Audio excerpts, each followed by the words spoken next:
नमस्कार। आज हम एक बेहद अहम सवाल को समझने की कोशिश करेंगे। वो ये कि कैसे हजारों किलोमीटर दूर छिड़ा एक काल्पनिक युद्ध भारत के अंदर एक बहुत बड़ा संकट खड़ा कर सकता है। एक ऐसा संकट जो सीधे सीधे लाखों घरों की रसोई पर असर डालता है। तो देखिए, ये मामला सिर्फ बड़ी बड़ी जियोपॉलिटिक्स का नहीं है। इस संकट की असल शुरुआत होती है एक बहुत ही दुखद कीमत से, जो भारत की सड़कों पर एक आम इंसान ने चुकाई। तो चलिए सबसे पहले ये देखते हैं कि जब ये संकट देश के भीतर पहुंचा तो उसने कैसी अफरा तफरी मचाई। पुणे से लेकर दिल्ली तक, मतलब पूरे देश में एक हताशा का माहौल था।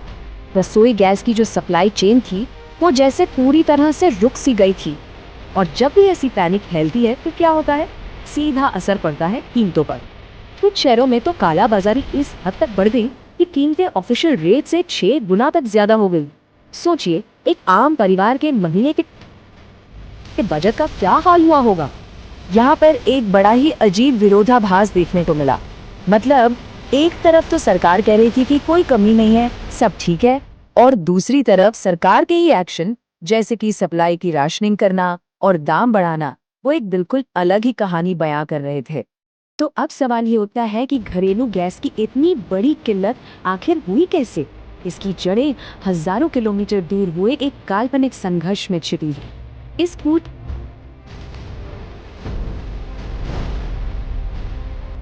पहेली का जो पहला और सबसे अहम टुकड़ा है वो है भारत की निर्भरता।